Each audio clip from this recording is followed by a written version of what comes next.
Bora para mais uma análise completa, uma análise braba, e dessa vez o treino de costas do Kai Greene, que é um treino bem volumoso, tá?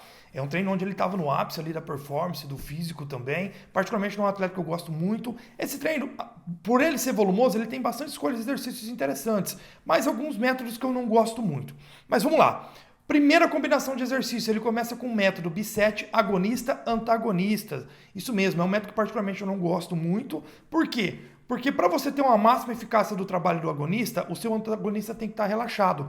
Então, quando você faz a série do agonista e depois você vai fazer a série do seu antagonista, o agonista do exercício anterior, ele ainda está com uma tensão, uma sobrecarga gerada pela série anterior. Então, ele não está completamente relaxado. E quanto mais você faz, mais essa tensão vai prolongando no decorrer do treino e talvez não fique tão bom para você treinar o seu antagonista, tá? Mas no geral ele não estende muito esse método, ele usa ali para essa combinação inicial, que é uma puxada à frente com a pegada supinada com os punhos, com os braços mais afastados, né?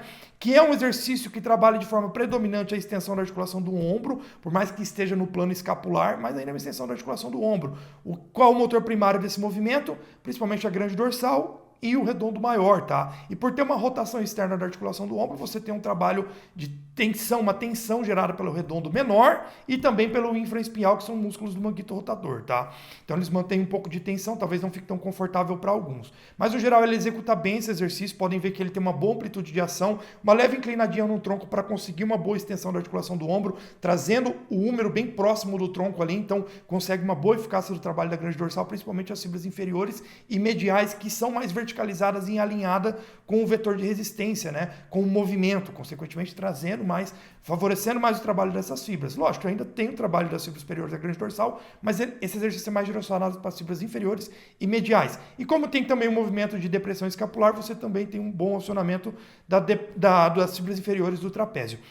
Em conjunto com essa puxada, ele faz uma paralela. A paralela, que é um exercício que tem um bom trabalho de peitoral, um bom trabalho de tríceps e como sinergista o deltoide anterior. Então a cada série de paralelas você pode considerar uma série para peitoral e uma série para tríceps. Se ele, quanto mais inclina o tronco à frente, maior a amplitude de ação para o peitoral maior, tá? Então ele faz com o tronco bem meio que inclinado à frente, então você tem um trabalho ali agonista-antagonista, porque ele trabalha um exercício de costas e um exercício que tem um motor primário como peitoral, além do tríceps também, tá? Ele faz duas séries assim, são séries com bastante repetições, meio que séries de aquecimento, talvez ele acredite que assim ele consiga extrair mais do treino, ou que o treino se torna mais eficiente por treinar agonista-antagonista, ou talvez ele acredita que o peitoral e tríceps dele são pontos fracos e precisa de um trabalho complementar, mas no geral ele não falha, ele usa duas séries assim e uma terceira série só com a puxada, tá? Uma série um pouco mais pesada só com a puxada, mas mesmo assim ele não usou a falha em nenhuma dessas três séries iniciais. Em seguida, ele continua com o sistema agonista-antagonista, mas dessa vez ele mantém a paralela e troca a puxada com a pegada supinada no plano escapular por uma puxada com pegada neutra no plano sagital, tá? Que é uma pegada mais com os punhos mais próximos. O que isso muda, além de mudar o plano de movimento? Você favorece ainda mais a extensão da articulação do ombro, mantendo o trabalho nas fibras inferiores e mediais da grande dorsal, mantém o bíceps como sinergista do movimento pela flexão da articulação do cotovelo, aumenta um pouco a solicitação do antebraço com essa pegada neutra, e além disso você diminui a tensão nos músculos do manguito rotador. Lembra que eu citei?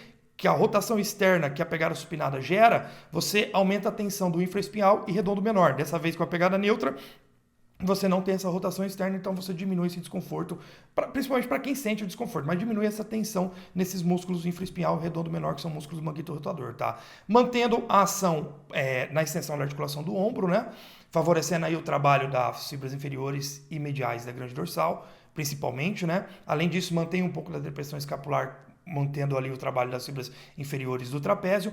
E um diferencial, você pode ver conforme ele vai fazendo as séries, as repetições da série, ele dá uma inclinada no tronco para trás, né, no final da série, e traz a puxada na linha do abdômen. Por quê? Por aí ele tentar aumentar a amplitude de movimento da grande dorsal. Por quê? Assim você aumenta a extensão da articulação do ombro, trazendo um pouco mais de tensão para as fibras ali da grande dorsal. É mais efetivo assim? Nem tanto, galera, porque às vezes, se você não souber fazer muito bem, você não vai extrair tão a mais do exercício. Se você der uma leve inclinadinha, trazer bem o movimento ali e conseguir alinhar praticamente alinhar o húmero com o tronco, você já fez uma excelente amplitude para a ação das fibras mediais inferiores da grande dorsal, tá? Se você se inclina mais para trás e faz dessa forma, talvez você diminua um pouquinho a solicitação do bíceps e aumenta levemente a amplitude desse movimento aí, mas não vai fazer tanta diferença assim. Mas por ele acreditar que vai fazer diferença, ele acaba fazendo ali, complementando o trabalho. E o Kai Greene mantém a paralela aí nas séries de agonista e antagonista nesses dois exercícios. Ele mantém a progressão de carga de série a série, tá? Aqui ele vai se aproximando um pouco mais da falha nesses exercícios. E, galera, não é um método que eu gosto muito, como eu expliquei, né? E ele não trabalha em alta intensidade da carga. Vocês vão ver que ele trabalha aqui numa intensidade da carga moderada para baixa, né? Porque ele trabalha na média de 12 a 20 repetições máximas e muitas séries ali ele não vai até a falha. Ele fica bem próximo, algumas ele até chega, mas não vai tão até a falha assim. Isso acaba gerando um tempo de tensão maior, que não necessariamente gera mais hipertrofia, talvez um impacto de estresse metabólico um pouco maior, mas mesmo assim tem um estímulo de hipertrofia significativo e no geral ele faz um bom direcionamento de trabalho para os músculos-alvo. Depois de trabalhar o sistema agonista-antagonista, né, com a paralela, nessas duas variações de puxada, ele vai manter o trabalho ainda na grande dorsal, só que dessa vez ele vai tirar a paralela. Ele vai para uma puxada com uma pegada pronada, com os punhos mais afastados. Esse movimento tem predominância de trabalho de adução da articulação do ombro, mantendo ainda o trabalho na grande dorsal. Só que dessa vez, pela direção do movimento, você consegue trazer um pouco mais de trabalho das fibras superiores também da grande dorsal, mantendo ali um trabalho meio que no foco das fibras mediais superiores, mas ainda mantendo uma certa tensão nas fibras inferiores, tá? Então ele faz essa puxada com a pegada pronada, mantendo o foco na grande dorsal, também mantendo um pouco da depressão escapular ali, dá para notar, né, pelo movimento dele, que ele tem um bom controle de movimento. E ele faz o sistema de progressão de carga de série a série. A última série ele faz com uma alta intensidade da carga, porque é para 8 repetições máximas, chega a falha, e para estender mais o trabalho, gerar mais volume de trabalho ali, ele faz um drop e faz mais algumas repetições ali com peso reduzido, tá? Então dessa vez ele tirou o sistema bisete agonista-antagonista e manteve o foco só no treino-alvo ali, que é o treino de costas. E lógico, essa pegada ainda tem uma solicitação do bíceps como sinergista, tá? E por ser uma pegada um pouquinho mais afastada, traz um pouquinho mais de solicitação também para o deltoide posterior, mas nada muito grande. O exercício continua com predominância na grande dorsal e redondo maior, assim como as outras puxadas também, já que o redondo maior também participa do movimento de adução da articulação do ombro e extensão da articulação do ombro, tá? Em seguida, galera, olha que interessante a forma que ele executa essa remada baixa. Ele faz uma remada baixa com a pegada pronada aberta e ele faz o movimento saindo de baixo para cima, com o braço em uma boa abdução da articulação do ombro, ou seja, um bom afastamento do braço em relação ao tronco. Por quê? Nesse movimento, ele faz uma abdução horizontal da articulação do ombro, trazendo o trabalho para o deltoide posterior, para o trapézio medial e romboides, né, que são os músculos retratores da escápula. Então esse movimento tem bastante retração de escápula e com esse afastamento do braço, ele aumenta a solicitação do deltoide posterior e faz esse movimento de retração de escápulas, trazendo o trabalho para as fibras mediais do trapézio e romboides, tá? Então é um movimento que ele rema ali, tem um trabalho das fibras superiores da grande dorsal, porque elas estão mais alinhadas com o movimento, porque são fibras que estão mais posicionadas na horizontal, então elas estão mais alinhadas com esse movimento de remada.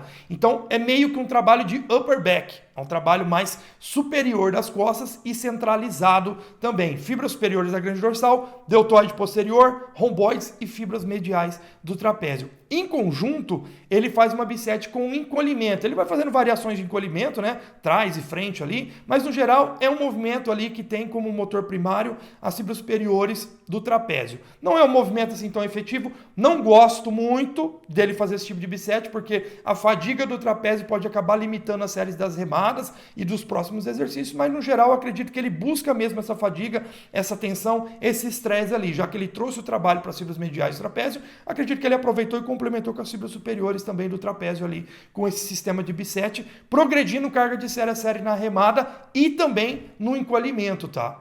Agora o Kai Greene segue para um exercício pullover na máquina, que é uma excelente máquina, cara. É uma máquina sensacional, qual é a predominância de trabalho desse exercício? Por ser um movimento de extensão da articulação do ombro e é um movimento com grande amplitude, você consegue um trabalho muito bom para a grande dorsal, principalmente as fibras inferiores e as fibras mediais da grande dorsal, dando aquele trabalho de lower back, de mais espessura, mais grossura, né, na grande dorsal. Então é um trabalho que você faz essa amplitude de ação, principalmente para as fibras inferiores e mediais da grande dorsal, que estão mais alinhadas com o vetor de resistência, com o exercício, né? E ele faz aí um sistema de progressão de carga, sendo as primeiras séries ali com uma intensidade da carga meio que moderada para leve, com bastante repetições, mas mesmo assim se aproximando bem da falha. E na última série ele faz uma bem pesada ali, completando aí 7 repetições até a falha, uma série bem pesada, com bastante carga, né? Provavelmente ele quis ir progredindo e ver até onde ele chega ali e mantendo uma boa técnica de movimento para manter uma boa eficácia de ação dos grupos musculares, do grupo muscular envolvido, que é principalmente a grande dorsal, né? Agora ele vai para uma remada cavalinho com a pegada neutra, fechada, com um triângulo, né? Pode ver que ele mantém ali durante todas as séries do tronco quase que paralelo com o solo, um movimento bem explosivo, né? Batendo o peso no chão e subindo. Por que ele mantém o tronco mais paralelo com o solo? Para ele conseguir uma amplitude de movimento maior para a grande dorsal. Porque se ele levanta muito o tronco, o movimento de flexão e extensão da articulação do ombro é reduzido. Então, para ele manter uma boa amplitude de ação para a grande dorsal, principalmente para as fibras superiores da grande dorsal que estão mais alinhadas com o movimento, ele faz essa amplitude de ação maior, né? Então ele fica mais paralelo e aumenta, consequentemente aumentando a ação de flexão e extensão da articulação do ombro. Mantendo também o trabalho de retração de escápulas, que é um exercício, que é um movimento que tem um bom trabalho dos romboides e fibras mediais do trapézio. Ele vai progredindo carga de série a série, mantendo o movimento bem explosivo, com bastante séries com algumas séries intermediárias, outras próximas da falha, mas ele progride e chega até 100 quilos aí na barra, né? Explodindo bem o movimento e a última série bem pesada. Agora, galera, ele vai para uma remada curvada com barra, com a pegada pronada mais afastada, tá? Por ele afastar mais a pegada e afastar mais o braço em relação ao tronco, lembra que eu falei naquele exercício de remada sentada, baixa lá? Com esse afastamento, ele aumenta a solicitação do deltoide posterior, né? Porque ele faz movimento de abdução horizontal da articulação do ombro, solicitando bastante posterior de ombro.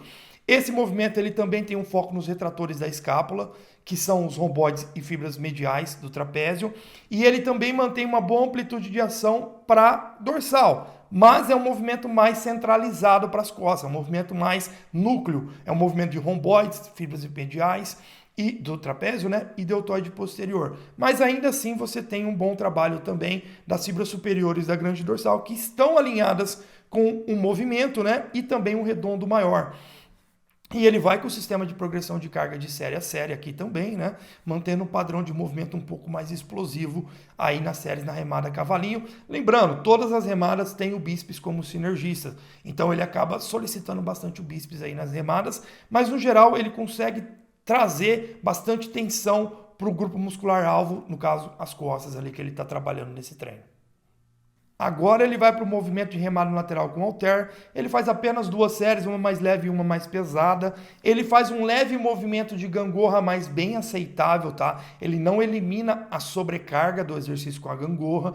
E ele consegue ter uma boa técnica de movimento, mantendo o tronco bem paralelo com o solo ali, uma boa amplitude de ação para a grande dorsal, principalmente as fibras mediais superiores da grande dorsal, principalmente as fibras superiores ali, que estão mais alinhadas com o movimento. Como é um movimento com predominância na extensão da articulação do ombro, você tem esse trabalho predominante do redondo maior e fibras superiores da grande dorsal que estão mais alinhadas com esse movimento, tá? Também tem um movimento de retração de escápulas e, consequentemente, a ação dos romboides e fibras mediais do trapézio. Agora, ele vai para uma remada baixa com a pegada neutra no triângulo. E notem que na fase excêntrica ele dá uma leve inclinada do tronco para frente para conseguir uma amplitude de ação maior para a grande dorsal. Por quê? Assim você aumenta o movimento de flexão da articulação do ombro, consequentemente aumenta a amplitude da fase concêntrica para a extensão da articulação do ombro. Então você alonga um pouco mais as fibras mediais inferiores da grande dorsal, que são fibras mais verticalizadas e alinhadas com esse movimento, né? Alongando elas, e na hora de tracionar, você traz a tração para as fibras superiores da grande dorsal. Por quê? Porque essas fibras estão mais alinhadas com o movimento da fase concêntrica, solicitando bastante o trabalho da upper back, né? Então esse trabalho, ele alonga sim as fibras inferiores e mediais da grande dorsal, elas mantêm também uma tensão, mas na hora da fase concêntrica que ele vai inclinando o tronco para frente e vai remando, ele aumenta a solicitação do upper back, fibras mediais do trapézio, romboides, redondo maior e fibras mediais superiores ali da grande dorsal, tá? E ele mantém o trabalho numa intensidade da carga relativamente baixa, com bastante repetições, mas ele tenta sempre ficar próximo da falha ali para extrair o máximo da série nessa carga utilizada. Depois, galera, dele fazer 2 séries com a remada baixa com triângulo, ele continua na baixa com triângulo, mas aí ele entra para uma bisete. E olha aqui, talvez intrigante essa escolha, né? Ele faz mais 3 séries com a remada baixa com triângulo, mesmo padrão de movimento, mesmo foco, só que ele adiciona em bisete em cada uma dessas 3 séries um trabalho de Homina Deadlift. Por quê? Não se caracterizou muito bem um deadlift, mas ficou mais para o Homina Deadlift, que é um exercício predominante de glúteo máximo e posterior de coxa. Só que como ele vem treinando costa, vem gerando bastante tensão aí para os músculos das costas, inclusive os exercícios de peso livre como remada cavalinho, remada curvada, você tem a solicitação também dos eretores da coluna. Então ele já tem uma tensão ali nesses eretores e no Homina Deadlift, por ter esse movimento de extensão, por ter esse movimento aí de extensão do tronco, né, de levantar o tronco, você acaba trazendo uma sobrecarga, uma tensão gerada pelos eretores da coluna. Então nesse exercício ele faz a remada, que tem o foco, como eu falei ali, também trabalha os romboides e fibras mediais do trapézio, e faz o Homina Deadlift talvez por trazer o trabalho para os eretores da coluna. Mas lembrando, galera, é um exercício com grande solicitação de glúteo máximo e posterior de coxa. Talvez ele esteja complementando o trabalho desses músculos, talvez ele apenas estava muito motivado e fez esse exercício, talvez ele está fazendo mais pela questão dos eretores da coluna. Talvez ficaria mais interessante ele fazer um meio deadlift, ou até o mesmo deadlift, né, no final do treino ali, para solicitar mais os eretores da coluna, mover mais carga, né, tirar um pouco do trabalho posterior de coxa, enfim. Mas no geral ele fez essa combinação com mais 3 séries dessa forma, se aproximando bem da falha e mantendo o padrão de repetições e técnica na remada baixa, só que adicionando o Homina Deadlift. Então, galera, se a gente for ver, é um treino com um volume relativamente alto, ainda assim é um volume menor que muita gente que é muito menor do que ele faz, né? De forma totalmente desnecessária, mas ele é um cara grande, é um cara treinado. É um cara que você pode ver que ele nem cansou no treino, mesmo fazendo esses conjuntos de bisete, intervalos curtos, que eu não gosto muito, porque o intervalo curto, ele te acumula fadiga mais rapidamente. O ideal é estar descansando um pouquinho mais, para você conseguir extrair mais da próxima série sem tanta fadiga. Mas beleza, ele deve ter descansado ali 1 a 2 minutinhos, não mostrou muito bem, né? Entre as séries, mas ele não cansou. Dá para ver que ele tem uma boa resistência muscular, tem uma boa capacidade cardiorrespiratória, então ele não ficou cansado. Ele usou uma intensidade da carga moderada para baixo, com bastante repetições, mas tentou ficar bem próximo da falha em todas, então você consegue gerar uma boa tensão nos músculos se aproximando da falha ou indo até a falha com essas faixas de repetições máximas.